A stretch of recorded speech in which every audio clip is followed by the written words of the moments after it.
नमस्कार मित्रांनो, मराठी चित्रपटसृष्टीतील लोकप्रिय अभिनेता अंकुश चौधरी आणि अभिनेत्री दीपा परब यांची प्रेमकथा आजही अनेकांसाठी प्रेरणादायी आहे.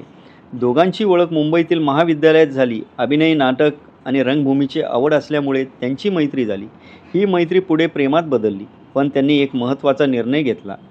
आधी अभिनय क्षेत्रात स्वतःचं नाव कमवायचं आणि त्यानंतरच लग्न करायचं. त्यामुळे त्यांनी तब्बल 10 वर्ष आपलं नातं सर्वांपासून गुप्त ठेवलं.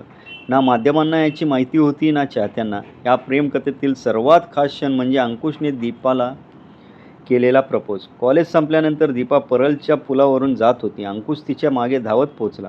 पुलावर खूप गर्दी होती, पण गर्दीची पर्वा न करता तो एका गुडघ्यावर बसला. हातात गुलाबाचं फूल घेतलं आणि दीपाला लग्नाची मागणी घातली. हा क्षण एखादा चित्रपटातील रोमॅन्टिक सीनलाही मागे टाकणारा होता. विशेष म्हणजे इतकी वर्ष त्यांच्या नात्याची कुठेही चर्चा झाली नाही. त्यांनी कधीही आपल्या नात्याचा गाजावाजा केला नाही.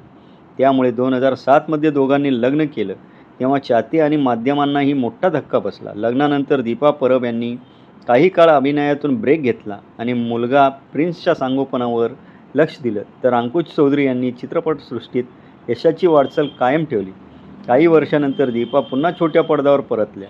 खरंच संयम, विश्वास आणि एकमेकांवरील प्रेम यामुळे अंकुश आणि दीपा यांची प्रेमकथा आजही अनेकांसाठी प्रेरणादायी ठरते. व्हिडिओ आवडला असेल तर लाईक, शेअर आणि चॅनलला सबस्क्राईब करायला विसरू नका. धन्यवाद.